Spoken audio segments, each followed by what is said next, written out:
क्या बाबा साहब कांवड़ लाए थे? नहीं, वो उनकी अपनी पहचान है। बाबा साहब जब थे तब तो कावड़ ही नहीं थी। नहीं, वो नीली कावड़ है, ठीक है, वो उनका अपना मानना है, वो व्यक्तिगत चीजें, मैं उस पर कोई बहुत ज्यादा मेरी इस तरह की जानकारी नहीं है, लेकिन वो गलत है। लेकिन जो कांवड़ लाई जा रही है सर, नीले कपड़ों में बाबा साहब की तस्वीर है, उस कांवड़ में एक तरफ शिव की तस्वीर है, 2 झंडे हैं, नीला झंडा है और तिरंगा है। आखिर ये करना क्या चाहते हैं ये लोग? वो लोगों की अपनी अपनी व्यक्तिगत मान्यताएं हैं, उसमें बहुत ज्यादा तूल देने की जरूरत नहीं है। लेकिन सर भगवा कावड़ है, भगवा कपड़े पहनते हैं कावड़िए, तो ये नीला कलर क्यों लेकर आ रहे हैं? क्या ये टारगेट किए जा रहे हैं या इनको एक प्लांटेड लोग हैं ये? हो सकता है वो प्लांटेड भी हो, ये भी संभव है कि वो प्लांटेड लोग हों। लेकिन बड़ा ट्रेंड चल रहा है अब इसका। ट्रेंड नहीं है, ये हिंदू मैथोलॉजी का एक सिस्टम है, वो कुछ ना कुछ करता रहेगा। ये उसकी ये मजबूत होता है इससे? नहीं, वो सनातन हिंदुओं का नहीं है, सनातन बौद्धों का है। बुद्ध ने ही कहा था ऐस धम्म सनातनो। वो तो कह रहे हैं सनातन है ये हमारा जो भगवा है। अभी वो सनातन बोल रहे हैं, कुछ दिन बाद कुछ और बोलना शुरू कर देंगे। तो बदलते रहते हैं धर्म। हाँ, बिल्कुल बिल्कुल बिल्कुल। कह रहे पहले हिंदू धर्म को राष्ट्र बनाएंगे, हिंदू राष्ट्र बनाएंगे, अब कह रहे हैं सनातन। नहीं। ये बदलते क्यों रहते हैं बार बार? वो संभव नहीं है, वो हिंदू राष्ट्र बनना संभव नहीं है। हाँ, यह है कि जिस दिन लोग समझना शुरू कर देंगे, मैं ऐसा मानता हूँ कि हिंदू धर्म में भी बहुत सारे लोग समझदार हैं, वो समझदार लोग जिस दिन सब इकट्ठा हो गए उस दिन ये देश बदलेगा। आरक्षण जो है वो किसी की खैरात नहीं है। पहले तो बिल्कुल सीधे सीधे ये वो समझें कि ये खैरात नहीं है, ये एक संवैधानिक अधिकार है और ये अधिकार संविधान में बाबा साहब की बदौलत मिला। सभी जानते हैं इस बात को।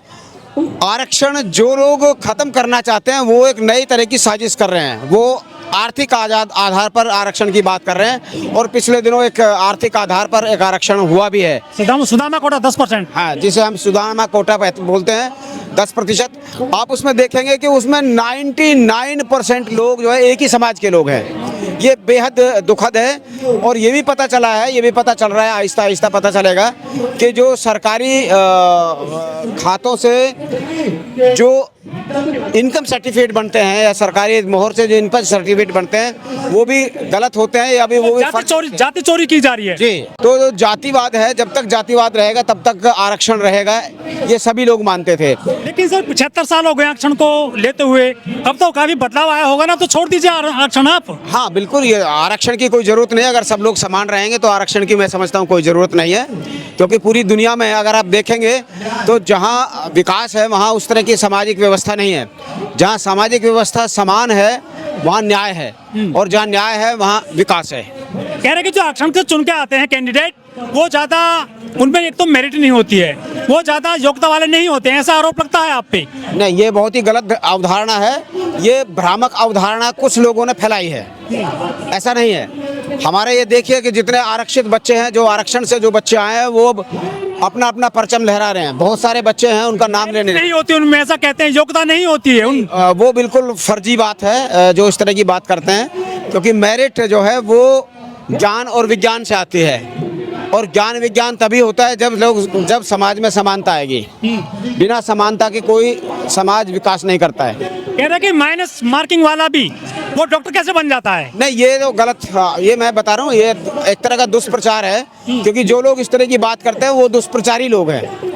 वो आज से कोई नए दुष्प्रचार नहीं कर रहे हैं, वो उनका पाखंड और अंधविश्वास और ढोंग जो है वो सदियों से चला हुआ रहा है। ये भी कहते हैं कि 10 साल के लिए आया था केवल आरक्षण, वो बढ़ाते जा रहे हैं उसको हर बार 10 साल के गैप में। नहीं, वो आरक्षण राजनीतिक आरक्षण था, जो था वो 10 साल के लिए था, लेकिन जो सामाजिक सांस्कृतिक आरक्षण है या जिसको हम सरकारी नौकरियों में जो आरक्षण है उसकी कोई लिमिट नहीं थी। उसकी लिमिट ये है कि जब तक समाज में असमानता रहेगी, जब तक भेदभाव रहेगा, तब तक आरक्षण जारी रहेगा। कुछ लोग कहते हैं आरक्षण खत्म होना चाहिए, जो जाति के आधार पे, आर्थिक आधार पर होना चाहिए। नहीं, आर्थिक आधार पे तो आरक्षण की कोई जरूरत ही नहीं है भाई। पूरी दुनिया में आप देखिए कहीं आर्थिक आधार पे कोई आरक्षण नहीं है, लेकिन जो समाज में जो लोग काम कर रहे हैं उनसे उनका जो आरक्षण है वो पूरी दुनिया में आप देखेंगे। ऐसी दुनिया के बहुत सारे देश हैं जहाँ पर जो कमज़ोर लोग हैं उनको अलग अलग तरह से सुविधाएं देकर उनको अपलिफ्ट किया गया है।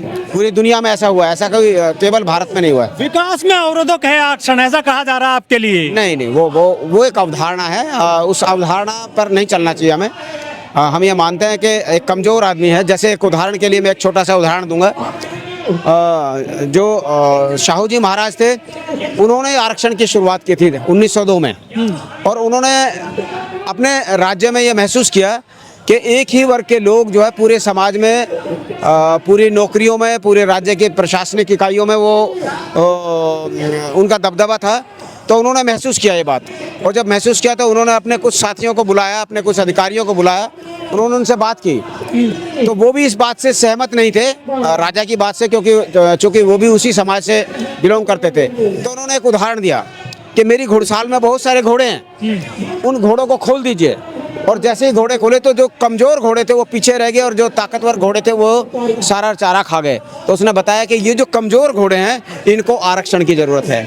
वहाँ कोई जातियाँ नहीं थी, वो ये बताना चाह रहे थे कि जो सामाजिक सांस्कृतिक तौर पर, जो शैक्षिक तौर पर जो कमज़ोर लोग हैं उनको आरक्षण मिलना चाहिए। ये केवल भारत की व्यवस्था नहीं है, पूरी दुनिया में ऐसा हुआ है। वो लोग जाति खत्म करने की बात नहीं करते हैं, लेकिन कहते हैं कि आरक्षण खत्म कर दो पहले ही। नहीं, जाति खत्म किए बिना आरक्षण खत्म करने का मतलब है कि समाज में, देश में विद्रोह होना।